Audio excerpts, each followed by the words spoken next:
Film musicals were formative in my developing years as a cinephile.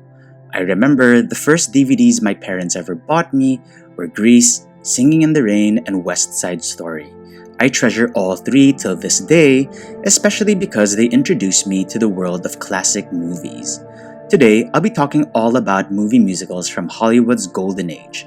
Since the genre has a very rich and deep history, I can't really talk about every single movie that's come out since 1927. So, to make things a little more specific, I'll contextualize the genre by looking closely at the 9 musical films that won the Oscar for Best Picture. I'll also be splitting this topic into 2 episodes. In this episode, I'll be discussing the Broadway Melody, the Great Ziegfeld, An American in Paris, and Gigi. I'll briefly touch upon their production history, how critics and audiences received them, and their place in popular culture. In between all of that, I'll talk about the early days of sound, how the jazz singer ushered in a new era in Hollywood filmmaking, how MGM became the pioneers of the musical genre as early as 1929, and an in-depth oral history on the groundbreaking production unit of Arthur Freed. Before we begin, I'd just like to point out that many of the historical figures you will hear about today have complicated personal lives. I won't go too deep into it because it's better to save that for another day. Perhaps I'll talk about them in their own videos in the future. You won't be hearing about Louis B. Mayer's infamous temper, Judy Garland's struggle with addiction, or Arthur Freed's sexual misconduct cases. I just wanted to mention these so that you know that I know that they exist. The film industry, past and present, is very complicated, and in time, I hope to talk about these people in depth. In the meantime, sit back and relax for part 1 of the history of movie musicals and the Best Picture Oscar. Wait a minute, you ain't heard nothing yet. Wait a minute, I tell you ain't heard nothing. You want to hear Toot Toot Tootsie? All right, hold on. No, listen, play Toot Toot. We can't really discuss the history of film musicals without talking about the early days of sound. If you love cinema, I'm pretty sure you've heard how sound took Tinseltown by storm. The legend goes like this.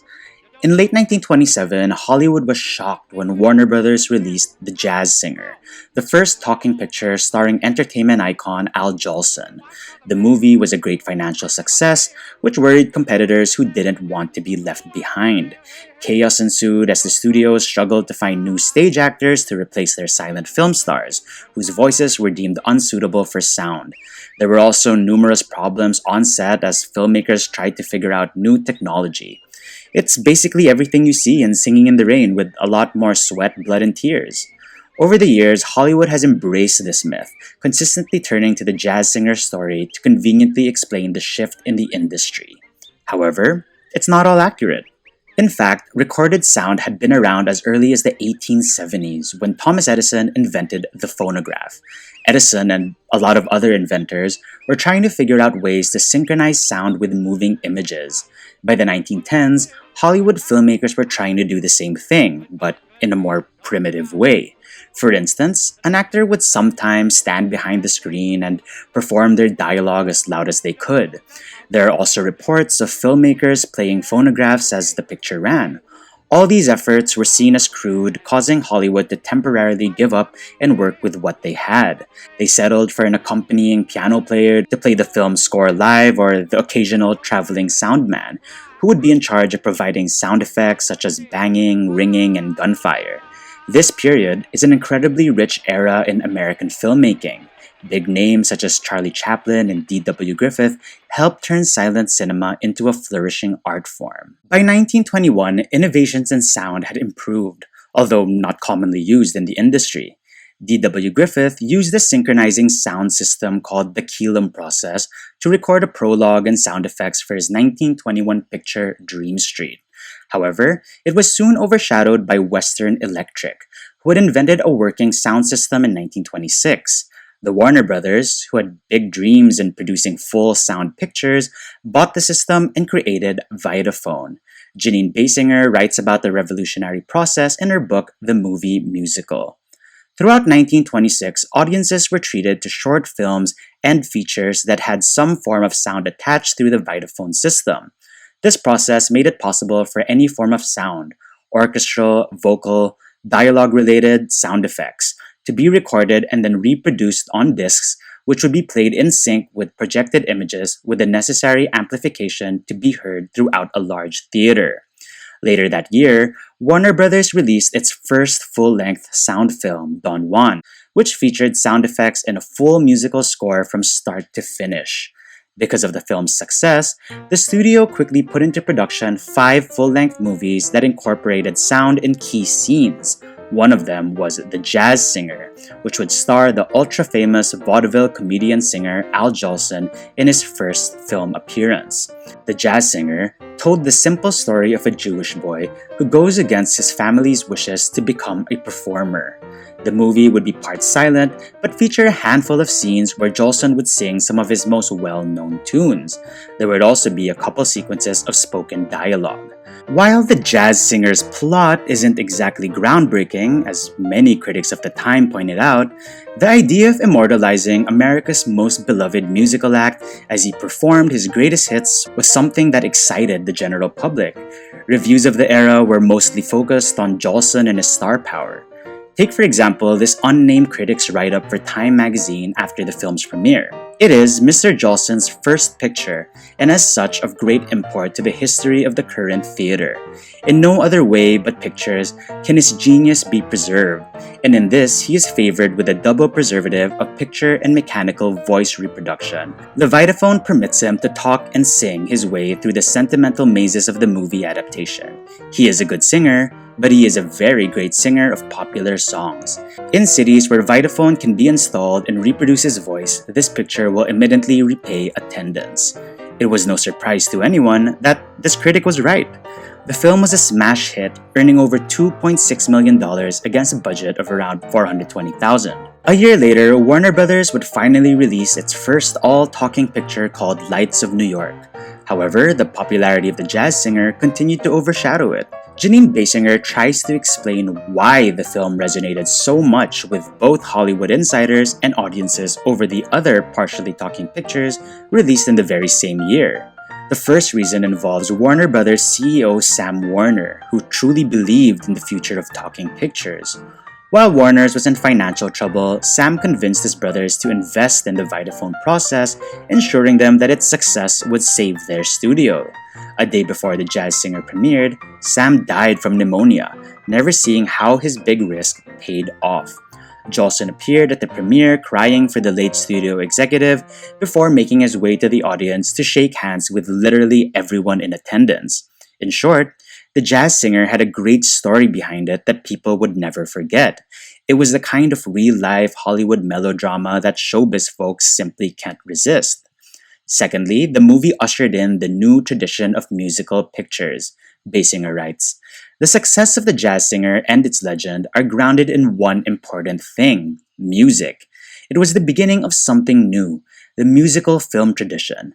As Hollywood began to tell its own story about the arrival of sound, The Jazz Singer emerged as a perfect way to put the event on screen. Big star, perfect tagline, off-screen drama, unexpected financial rescue, and simple one-line, one-song musical format. It worked. It was short, punchy, easily understood, and of course, it was musical. Music being the only new thing that audiences were really going to get from sound. Thus, we have the myth of The Jazz Singer as the first sound movie." By the time the first Academy Awards rolled by, The Jazz Singer was not included on the list of the Best Picture nominees. The film was disqualified from the category because the Academy felt that it had an unfair advantage over the silent films contending for the prize. Instead, Warner Brothers received an honorary statue for producing The Jazz Singer, the pioneering, outstanding talking picture which has revolutionized the industry.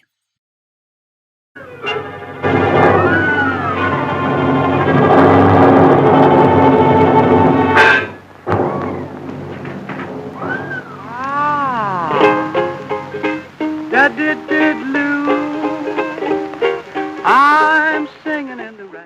After The Jazz Singer, musicals became an obsession for Hollywood studios trying to capture its success.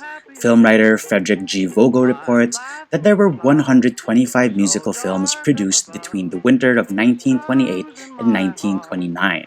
The pressure was on for studios to come up with something just as revolutionary. Over at MGM, Wonder Boy producer Irving Thalberg was hard at work putting together his latest film, The Broadway Melody, a melodramatic original musical revolving around the lives of Broadway performers. This genre would later be known as the backstage musical. The Broadway Melody tells the story of sisters Hank and Queenie Mahoney, who come to New York to make it big on Broadway. Hank prides herself in her business and managerial skills, while Queenie is primarily known for her good looks. They are met at the big city by Hank's fiancé, Eddie, who happens to be appearing in a Broadway review. Eddie invites the sisters to a rehearsal so he can present them as an act to producer Francis Zanfield, an obvious nod to the legendary Florence Ziegfeld. However, things don't go as planned, and Zanfield is uninterested in the sisters as an act. He tells Eddie that he only has use for the younger Queenie. Things get messy and very melodramatic from this point onward. Queenie becomes a big star, Eddie begins to fall for her, and Hank feels sidelined and betrayed. While many of the early musicals featured similar backstage plots like this, Thalberg was eager to make his version of the story better than everybody else's. His first brilliant idea came in the form of hiring lyricist Arthur Freed and composer Nacio Herb Brown to write the film's songs. The two would produce a handful of original tunes such as the titular Broadway Melody, Wedding of the Painted Doll, and You Were Meant for Me. The latter love song would become a standard of the Great American Songbook, performed over the next 70 years by artists such as Gene Kelly, Audra McDonald, and even the rock star Sting. It's also important to note the entrance of Arthur Freed into the industry because he plays a big role in defining the musical genre later. Thalberg's other secret weapon was Douglas Shearer, the brother of his wife, actress Norma Shearer. Douglas Shearer is widely considered to be a revolutionary figure during the early days of sound, Vogel writes. Shearer came up with the idea of filming and recording song sequences separately, permitting singers and dancers to dub lyrics and taps by listening to playbacks after the musical sequences were filmed, enhanced camera mobility while raising Melody's professionalism to comparatively significant heights. Later, Shearer would become MGM's sound superstar, winning the studio a total of 12 Academy Awards for his work on films such as San Francisco and Strike Up the Band. When the Broadway Melody premiered in 1929, critics noted its shaky dialogue and paper-thin plot. That didn't hurt the movie at all, because everybody agreed that it was a successful all-talking sound picture that featured some of the best song and dance numbers seen in cinema by that time. After catching a screening at the Astor Theater in New York City, Variety's Sid Silverman wrote, "The Broadway Melody has everything a silent picture should have outside of its dialogue. A basic story with some sense to it, action, excellent direction, laughs, a tear, a couple of great performances, and plenty of sex. It's the fastest moving talker that's come in, regardless of anticlimax, with some of the stuff so flip and quick that when the capacity gets over 2,000, he's referring to theater seats, they may not catch everything. It's perfectly set at the Astor. And will it get dough around the country? Plenty." 8 months after the film premiered in theaters, the nominations for the second Academy Awards were announced. The Broadway Melody, which was the highest grossing film of its year, was nominated for 3 Oscars. Best Picture, Best Actress for Bessie Love, who played Scorn's sister Hank, and Best Director for Harry Beaumont. During the ceremony, the Broadway Melody won only the Best Picture award, becoming the first movie musical to win in the category. Modern-day cinephiles are savage when they talk about the Broadway Melody. Letterboxd peeps often say that it's one of the worst Best Picture winners ever. In their reviews, they write that the film is dated, uninspired, forgettable, and awkward. And honestly, I get it. Personally, I don't think The Broadway Melody is a very good film, especially when I remember that it was sandwiched between 2 Best Picture winners that I think are masterpieces. Wings from the year before, and All Quiet on the Western Front from the year after. However, let's not brush Melody off as an insignificant film, because it's very significant to the history of cinema. It was the first film musical to truly showcase what sound was capable of during the primitive years of talking pictures. It's also very influential when it comes to the musical genre. The success of the movie spawned dozens of similar backstage musicals, including three other Broadway Melody stories in 1936, 1938, and 1940. Other studios tried to recreate the film's magic, including Warner Brothers, whose Gold Diggers of 1933 is a lot more successful in its execution and is everything that the Broadway Melody wishes it could be. Finally, the film opened the doors for musicals as a good artistic and financial investment. In the next few years, there would be many musicals nominated for Best Picture at the Oscars, including the Broadway Melody-inspired 42nd Street, Ruby Keeler headliner Flirtation Walk, and two Astaire and Roger films, The Gay Divorcee and Top Hat. In 1936, MGM would cement its place as the master of this genre with the release of The Great Ziegfeld, their massive production about the life of pioneering musical impresario Florenz Ziegfeld. TCM writer Frank Miller reports that The Great Ziegfeld first landed at Universal Studios in 1933. When the studio deemed it to be too expensive to make, writer William Anthony Maguire sold his script to MGM, making the film one of the first projects transferred from one studio to the next. When studio head Louis B. Mayer got his hands on the project, he envisioned it to be a grand production, something that the late Florenz Ziegfeld would probably make himself. By the 1930s, Ziegfeld was already a showbiz legend. He had built his name on opulent musical stage revues known as the Follies in the early century, which featured top-tier talents from Broadway, vaudeville, and burlesque. Bogo writes a very apt description of his influence and popularity. Like Valentino and Houdini, whose surnames conjure up visions of the archetypical Latin lover and peerless illusionist, Ziegfeld's surname has become synonymous with entertainment on the grandest scale. No expense was too extreme to prohibit footlight appearances by the most gifted of professionals or the most garish of production numbers designed not to impress, but to startle. Ziegfeld was the type of showman that Mayer loved, and MGM made it their mission to bring his story to the silver screen no matter the cost. Despite a hefty initial budget of $1.5 million, it would eventually balloon to over $2 million. Mayer signed off and production promptly started in the fall of 1935. MGM hired the winning acting team of William Powell and Myrna Loy to play Ziegfeld and his second wife, the actress Billie Burke. The two were already a top box office draw after appearing together in The Thin Man 2 years earlier. They were considered a safe bet for such a massive production. For the key role of Ziegfeld's first wife, the performer Anna Held, the studio cast rising German-born actress Louise Reiner as a way to build up her profile. The Great Ziegfeld is a very sanitized biopic of the legendary producer. At the beginning of the film, a screen card reads, "Suggested by romances and incidents in the life of America's greatest showman, Florenz Ziegfeld Jr." With Billie Burke on board as the film's technical advisor, I'm really not surprised that she wanted audiences to see only the good side of her late husband. For instance, the film makes no mention of Burke's uneven temper, her husband's numerous love affairs and gambling debts, the existence of Follies superstar Marilyn Miller, and even the many flops Ziegfeld produced over the years. Instead, MGM's version of Ziegfeld is a good-spirited go-getter who is always walking on sunshine. It's also important to note that the film credits Billie Burke as the person who came up with the idea of producing the Follies, when in reality it was Anna Held who thought of it. Despite not giving audiences true insight into the mind and motivations of the iconic American producer, The Great Ziegfeld is still worth watching, particularly for its grand musical numbers. While I personally find this film to be mediocre at best, I find my eyes glued to the screen every time a song begins. Some of the memorable numbers in this include You, which features 20 chorus girls dancing atop their bed, which would eventually extend into the audience. There's also Ray Bolger's fantastically performed She's a Follies Girl, which is a great sneak preview to his iconic work as the Scarecrow in The Wizard of Oz a few years later. And finally, the monumental A Pretty Girl is Like a Melody, which remains to be one of the great musical numbers captured on film. It's exhilarating to see hundreds of extras dressed to the nines in one of the most expensive sets built in 1930s cinema.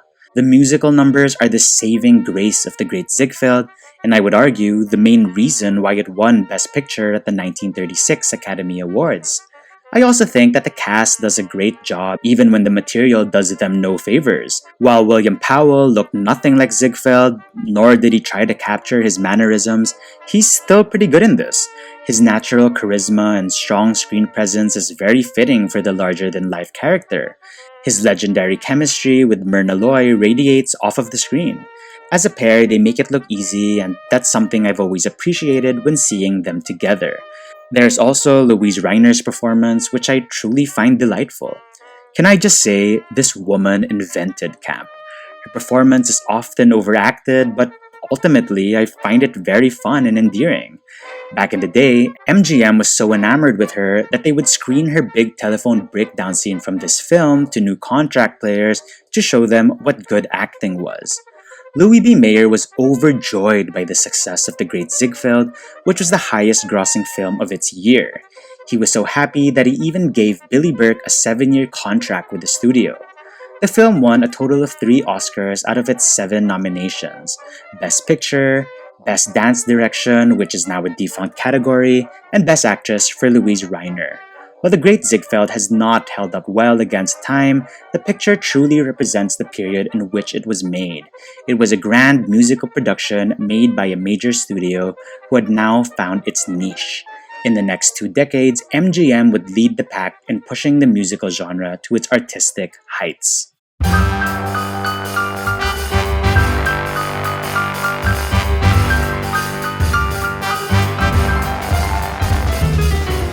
In 1938, Arthur Freed was still working on the MGM lot as a songwriter. Over the years, he had made it his mission to learn everything about filmmaking. He observed how directors filmed his songs, he offered the studio his services to find new musical talent, and stayed on sets for as long as he could. Confident that he had gained enough experience, Freed went to studio head Louis B. Mayer and asked him if he could have a shot at becoming a producer. Mayer replied that he would make him an uncredited associate producer if he found a suitable property that could be made into a movie.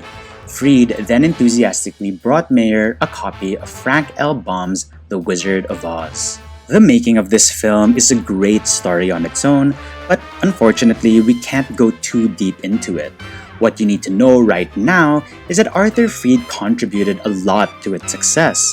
For instance, he was the one who truly pushed the studio to give Judy Garland the role of Dorothy. He also encouraged Mayer to keep Over the Rainbow in the film because the studio head thought the song was slowing the plot down. When the film premiered in 1939, it underperformed in the box office. However, critics praised it as a monumental artistic achievement, singling out its performances, use of Technicolor, visual effects, and music.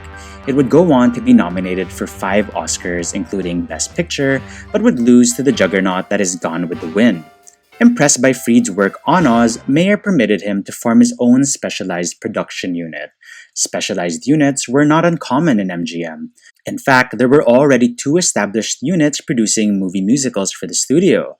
There was the Jack Cummings unit, which made a string of financially successful musicals in the 1930s and 40s, such as Bathing Beauty and both Broadway Melodies of 1938 and 1940. Later on, Cummings would be responsible for classics such as Seven Brides for Seven Brothers and Kiss Me Kate. There was also the unit ran by Joe Pasternak, who made Anchors Away and Summer Stock. While these other units made great musical pictures, it would eventually be the Freed unit that would become the most celebrated. As a producer, Freed started out by making a handful of backstage musicals starring Mickey Rooney and Judy Garland. When films like Babes in Arms and Girl Crazy proved to be profitable, Freed was given more freedom in his artistic pursuits. He would often fly to New York City to look for new Broadway talents. He would then bring them back to Hollywood to work for the studio. Some of the stage artists he brought to film include director Vincent Minnelli, dancer Sid Charisse, and songwriter Roger Edens. Furthermore, Freed nurtured the careers of many MGM contract players.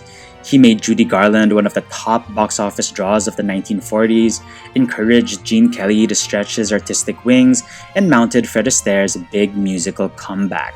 The Freed unit was truly legitimized in 1944 after the release of Meet Me in St. Louis.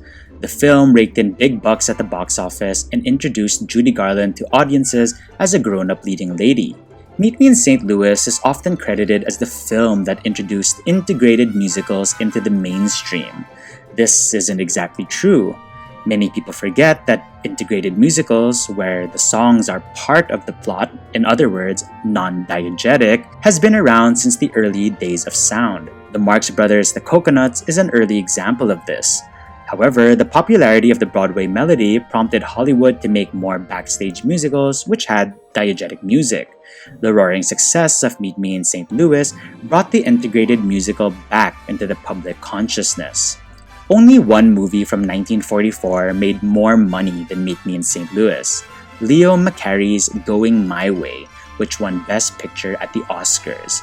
The movie stars Bing Crosby as the easygoing Father O'Malley, a bright young priest who is sent to help an aging pastor fix the numerous problems of his church. Despite friction between him and the very traditional Father Fitzgibbon, played by Barry Fitzgerald, Father O'Malley is able to reach the community through the power of song. Going My Way is a highly sentimental, feel-good movie that tugged on the heartstrings of audiences living through World War II.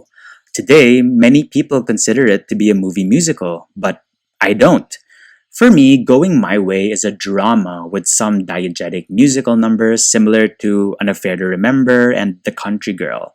Surely, the involvement of famous crooner Bing Crosby is the main reason why most people today consider Going My Way a musical. However, back in 1944, critics praised the film as a departure from the light musical comedies that Crosby was known for. Bosley Crowther wrote about it in his rave review for the New York Times. Having hit about as high in the profession as any average man would hope to hit, and that is to say the top notes in the musical comedy league, Bing Crosby has switched his batting technique in his latest film, Going My Way. And would you believe it? Old Bing is giving the best show of his career. That's saying a lot for a performer who has been one of the steadiest joys of the screen. For in this, Mr. Crosby's first picture with a comparatively serious dramatic theme, and also the first in which his singing is not heavily depended upon, has been beautifully presented by Mr. McCarey, who produced and directed the film. Going My Way would go on to win a whopping 7 Academy Awards, including Best Picture, Best Actor for Crosby, Best Supporting Actor for Fitzgerald, and Best Director for McCarey. As the 1940s came to a close, MGM and the Freed unit was the one to beat when it came to producing high-quality musical pictures. They churned out numerous big hits, making tons of money for the studio while pushing the envelope of the film musical as an art form. They had their share of flops as well, like Yolanda and the Thief and The Pirate, which many film historians and fans have reevaluated today as true gems of the genre. This era was the golden age of Hollywood musicals, and audiences were eating it right up. Vogel tries to explain the massive popularity of musicals during this period, noting how audiences use them as a form of escapism. He writes, "Throughout the Depression and World War II years especially, musicals performed the invaluable duty of alleviating the national nervousness by opening viewers' eyes to numerous scenes of happiness unbound. Like heroine Mia Farrow in the 1985 comedy fantasy The Purple Rose of Cairo, moviegoers experienced the glamorous life while sitting motionless in the dark, whether on Broadway itself or aboard a ship, in the ramshackle remains of a decaying theater, or on the makeshift stage of an abandoned warehouse. Hollywood stars paraded across the screen to entertain and uplift." Despite popularity with moviegoing audiences, critics and Hollywood insiders weren't taking musicals as seriously as they did during the early days of sound. In the late 1920s and 1930s, they were seen as groundbreaking works of art that pushed cinema towards a bright future. In the 1940s, they were, as Vogel puts it, a form of escapist entertainment, populist movies that were frivolous and light-hearted in content. As World War II loomed over Hollywood, the Academy chose to honor more socially relevant films. The Best Picture winners of the decade touched upon darker subjects such as war and the effects of it, depression, alcoholism, and anti-Semitism. No movie musical would win the top Oscar during the 1940s. This brings us to June 1, 1949, when Arthur Freed bought the rights to the late George Gershwin's musical suite An American in Paris, with the hopes of building a film around it. The idea of the film sprang from producer Arthur Freed, writes Gene Kelly biographer Tony Thomas. He attended a concert with Ira Gershwin at which George Gershwin's tone poem An American in Paris was played. Freed mused that the title of the piece would make a good title for a film, and he asked the lyricist for permission to develop the idea. It grew to be an all-Gershwin musical, with Alan J. Lerner hired to write a simple story to link treatments of various Gershwin songs.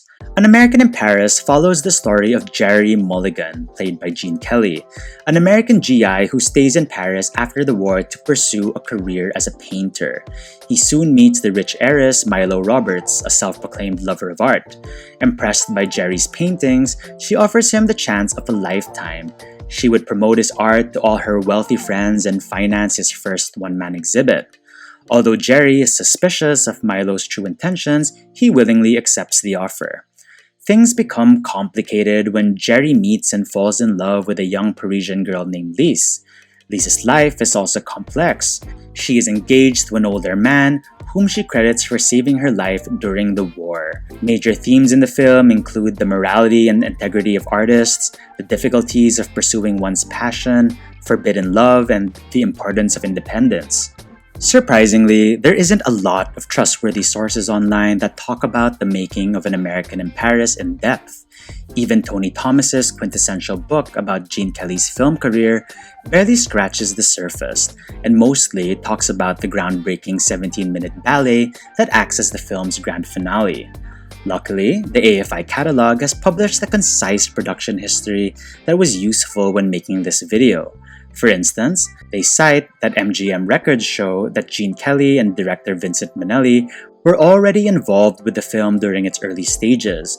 They also mention that 19-year-old ballerina Leslie Caron was cast as Lise after Kelly had spotted her performing in Paris 18 months earlier. Production on An American in Paris began on August 1 of 1950, except for a few establishing shots of actual Paris, with 2 days dedicated to filming Kelly and Caron around the city. Most of the movie was shot on 44 meticulously constructed sets on the MGM backlot.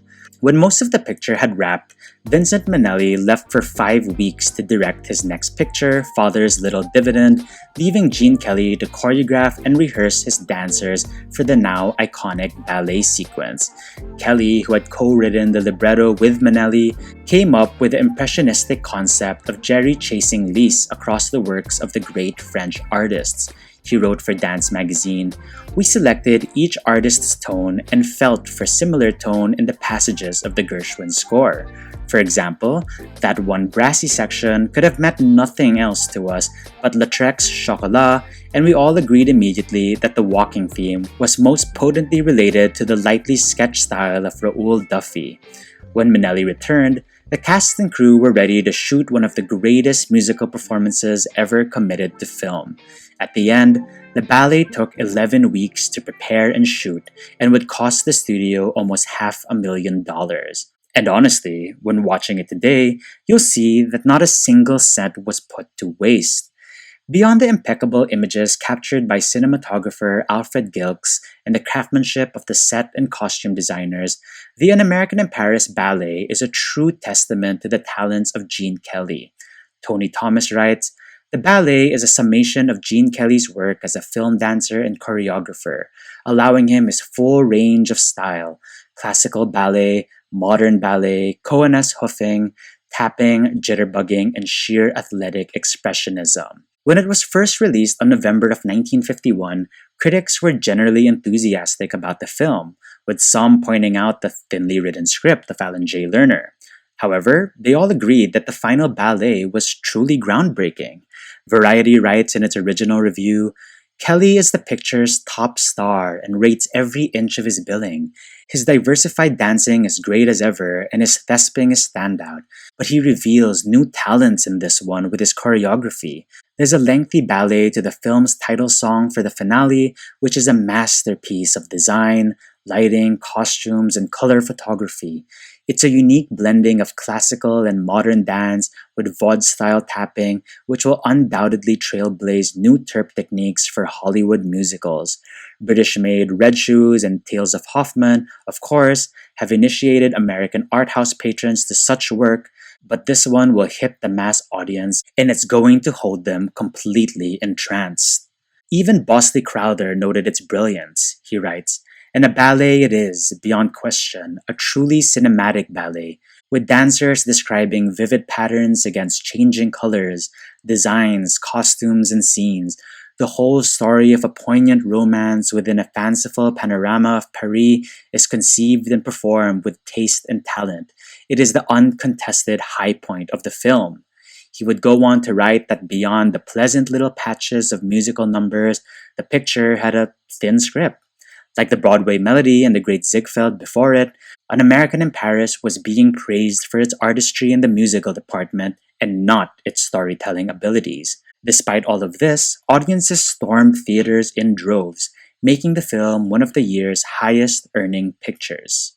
On March 20, 1952, moviegoers and industry insiders alike were all expecting either George Stevens' A Place in the Sun or Elia Kazan's A Streetcar Named Desire to be named the Best Picture winner of the 1951 Academy Awards. It was a tight race to the finish.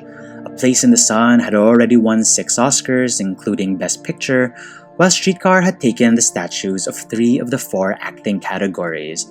There was an audible gasp in the RKO Pantanges Theater when An American in Paris was announced the victor. It was a truly shocking upset. Naturally, some Hollywood columnists were outraged by the result, and some of them even demanded for a recount. The theory of its shocking win is that votes had split between A Place in the Sun and Streetcar. Modern-day film historians and cinephiles continue to believe that. An American in Paris would make history as the second color film to win Best Picture after Gone with the Wind. It won a total of 6 Oscars that evening for Picture, Best Writing, Story and Screenplay, which is equivalent to today's Best Original Screenplay Award, Best Cinematography, Best Art Direction, Best Costume Design, and Best Score for a Musical Picture. In addition, the Academy's Board of Governors awarded 2 more special Oscars to 2 men involved with the film. Arthur Freed was given the Irving G. Thalberg Memorial Award for his body of work, while Gene Kelly received a Special Academy Award for his versatility as an actor, singer, director, and dancer, and specifically for his brilliant achievements in the art of choreography on film. It would be his only Oscar. Many contemporary cinephiles brush off An American in Paris as a dull and unworthy Best Picture winner, which only won the award because of its 17-minute ballet or vote splitting. The general consensus is that Kelly's following picture, Singing in the Rain, is his true masterpiece. I certainly agree that Singing in the Rain is a better movie. Heck, it's even on my Letterboxd top 4 faves. But I strongly disagree when people call An American in Paris bad. It's actually a lot better than most give it credit for. It's beautifully made, Gene Kelly is on his A game, and the musical numbers, even outside of the ballet, are truly memorable. Sure, the script may be thin, but it's also very entertaining and infectiously optimistic. The film represents everything MGM could do with the genre. It features the work of truly exceptional artists, provided entertainment for the masses, and pushed the envelope by producing an ambitious ballet sequence that is yet to be matched on celluloid. An American in Paris has also inspired a new generation of artists. Recently, Damien Chazelle ended his Oscar-winning film La La Land with an intricate ballet. The filmmaker has been very vocal about his inspirations for that particular sequence. He told Entertainment Weekly in 2017, "An American in Paris is such a stunner. That's a movie that we just pillaged. It's an awesome example of how daring some of those old musicals really were. It's incredible that it ever got made, let alone that it won Best Picture." Other fans of the film include legendary filmmaker Martin Scorsese, who said that the pinnacle of the screen musical was reached in the early 1950s when An American in Paris was released. There is also English choreographer Christopher Wheeldon, who saw the film as a child. He would eventually win his Tony Award for choreographing the stage adaptation of the film in 2015. The movie has lasted the test of time, and for me, That's the definition of entertainment.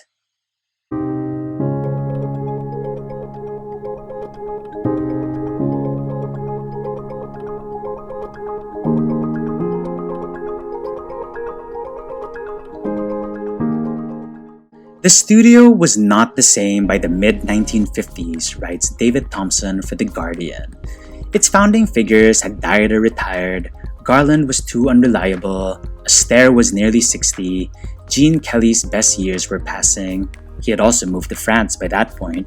The songwriters passed on and music changed. Just as the movie musical had been sustained by radio and sheet music, so now pop music broke out in the excitement of rock and roll in a teenage audience who reckoned the old musicals were quaint and sentimental. Hollywood studios began looking for younger, more popular musical talents. Singing stars like Pat Boone and Elvis Presley were given film careers, and their pictures, April Love and Jailhouse Rock, would prove to be more financially successful than the Freed Unit musicals released around the same time.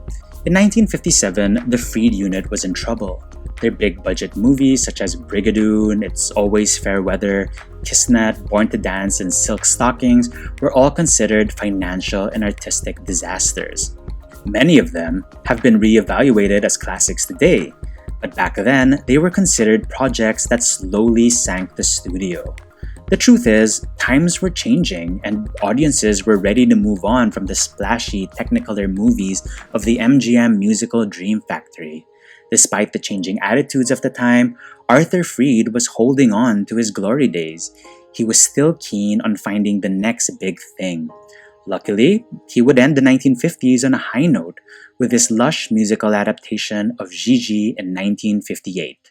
And that's what we're going to talk about in the final section of this episode. Let's rewind a bit to 1944, when popular French writer Colette published her novella Gigi. Colette was already a controversial figure in the literary world, most popular for writing a trilogy of semi-autobiographical books about the libertine adventures of a schoolgirl named Claudine. Her novel, Gigi, would prove to be just as provocative in terms of its themes. The story follows a 15-year-old schoolgirl who is groomed by her family to become a courtesan. Gigi is still a child and is very unaware of the outside world beyond the schoolyard and her grandmother's apartment.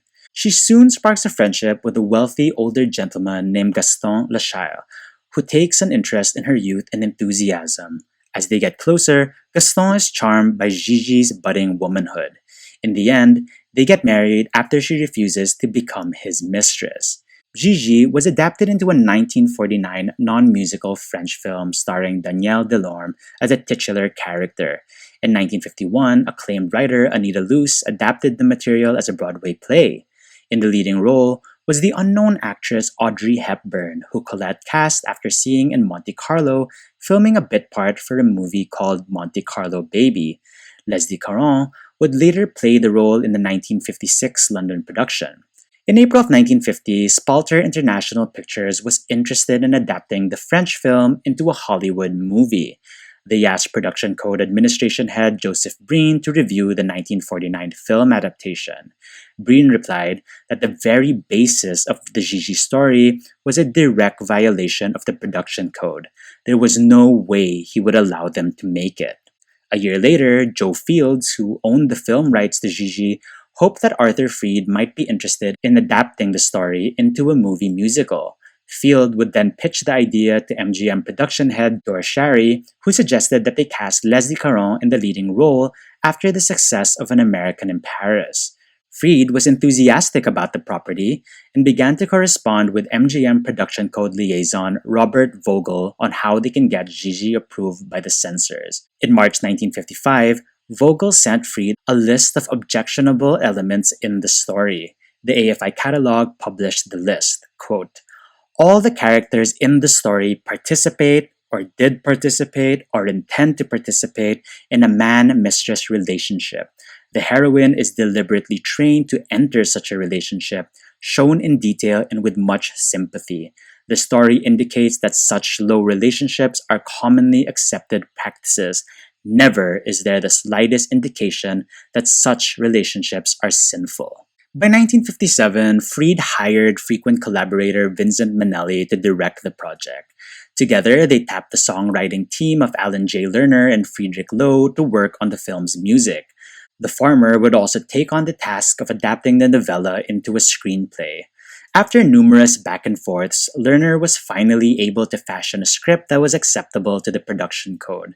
Instead of ending the story like the play and novella, which had Gigi skillfully manipulating Gaston into proposing to her, Lerner goes for the love triumphs all approach. For the MGM film version, Gigi would reject the idea of becoming a courtesan, and Gaston would realize that he was ready to leave behind his free-spirited lifestyle for love. It's a Hollywood happy ending!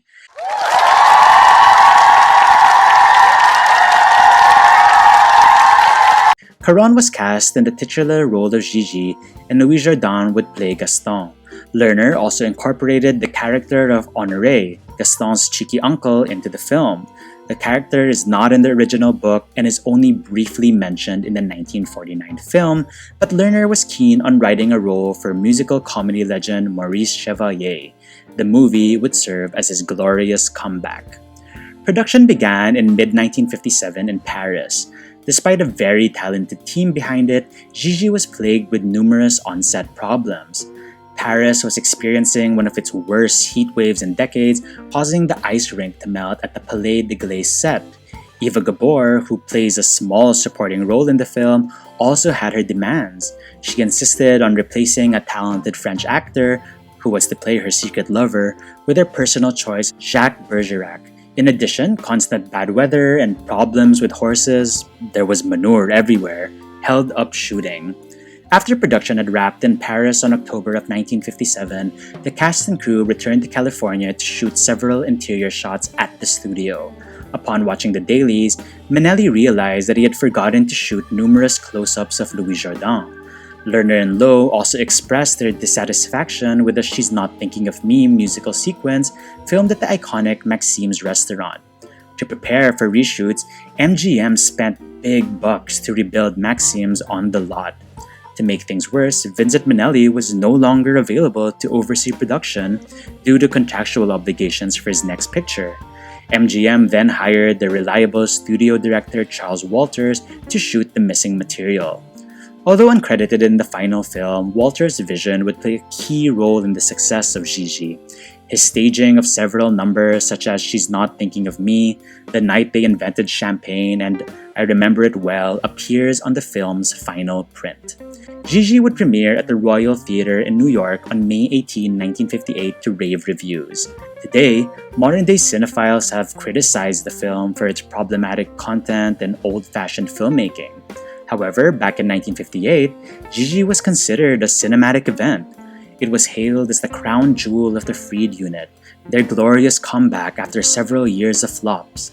Basinger writes, Gigi reminded everyone of what MGM and Hollywood could do with its money, its talent, and its determination to entertain. Gigi was the triumphant decade finale, the whiz-bang 11 o'clock number, and the fulfilling goodnight song all rolled into one. Unlike An American in Paris, which was singled out for its groundbreaking ballet sequence, Gigi was celebrated across the board. Bosley Crowther wrote 2 rave reviews for the New York Times in 1958, and they pretty much capture what most film critics of the time were saying.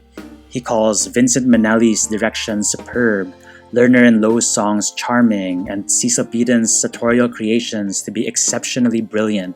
He also speaks highly of the performances, going as far as using the term acting gem as one of his review subheads.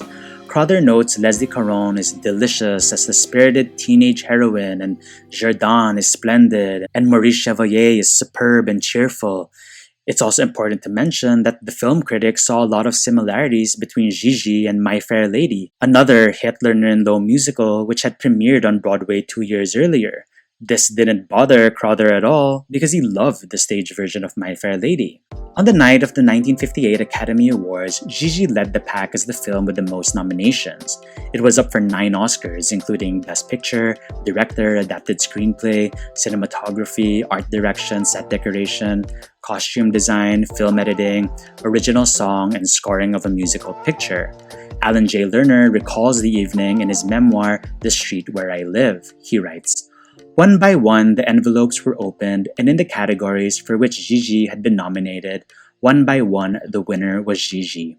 After the first three, one can feel a sweep in the making, and despite all my efforts to remain detached and pessimistic, I could feel my metabolism begin to change. My hands grow colder and the rest of my body warmer. My teeth stopped aching when I heard the name Gigi announced for the Best Picture. As if 9 Academy Awards were not enough, Maurice Chevalier was given a special award for all the joy he had brought to the screen during his lifetime. Gigi would break records by winning the most Oscars in a single night, with 9. Today, Gigi is often listed by fans and critics as one of the worst films to ever win Best Picture at the Oscars. I've read essays online calling the movie extremely misogynistic, even by 1950 standards. Writers have pointed out how disgusting and inappropriate the story is, since it's centered around the grooming of a young girl to become a courtesan. The opening number, called Thank Heaven for Little Girls, sung by 70-year-old Maurice Chevalier on a playground, takes most of the online vitriol. I'm not going to defend Gigi because people are right. It's weird seeing this material handled so lightly. However, we must remember that Gigi was based on a novella by a writer who wrote about the world around her. During the early 1910s, Colette got the idea for the book while sitting in a Parisian cafe. She overheard 2 elderly ladies talking about a young girl similar to Gigi. The young girl had rejected the proposal of a wealthy older gentleman, and they were both shocked by her decision. So while Gigi the film comes off as tone deaf through 2023 lenses, let's not forget that things like this happened in the past. What MGM did wrong, in my opinion, was treat the material as a light-hearted and romantic musical romp, when its themes are anything but. The following year, MGM once again took home the Oscar for Best Picture with Ben-Hur, winning 11 statues and beating out Gigi's record for the most wins in a single night. Studio executives were relieved by Ben-Hur's profitability because they needed the money to carry them through 1960. Unfortunately, MGM would make more flops than hits throughout the next decade. The studio would bleed money when their high-budget remakes of Cimarron, Mutiny on the Bounty, King of Kings, and Goodbye Mr. Chips became big box office disasters. The financial success of other films such as Dr. Zhivago and 2001: A Space Odyssey could not save them. Throughout the 1960s, MGM would be bought, managed, and passed around by various companies and shareholders who had different plans for the studio. Because MGM's filmmaking division had become unprofitable, the studio ultimately branched out to television and real estate. In 1969, American businessman Kirk Kerkorian bought 40% of MGM stock. He was attracted to the company's asset value and decided to sell off the studio's rich collection of film memorabilia, props, and costumes.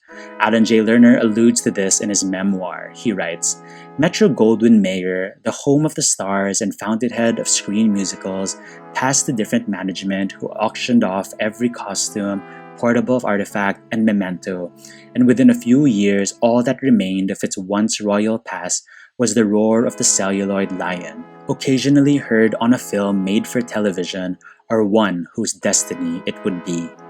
MGM's golden age was officially over. Arthur Freed would make one more film musical for the studio, 1960's Bells Are Ringing, starring Judy Holliday and Dean Martin. It would be a financial disappointment. All Freed would leave behind is his legacy of technicolor musical spectacles, which has immortalized some of cinema's most vibrant stars and distinguished artists. Thank you very much for watching part 1 of the history of movie musicals and the Best Picture Oscar. I hope you learned a lot from this visual essay. Part 2, which should come out soon, will focus on the remaining 5 musicals that took home the Academy's top prize: West Side Story, My Fair Lady, The Sound of Music, Oliver, and Chicago. I'll also talk about how filmmaking changed in the 1960s and 70s from the old Hollywood style to the new Hollywood way, the death of the movie musical, the dance films that dominated the 1980s, 2 new millennium films that revitalized the genre for my generation, And finally, that one movie that won Best Picture for a few short minutes. Please don't forget to like and subscribe for more.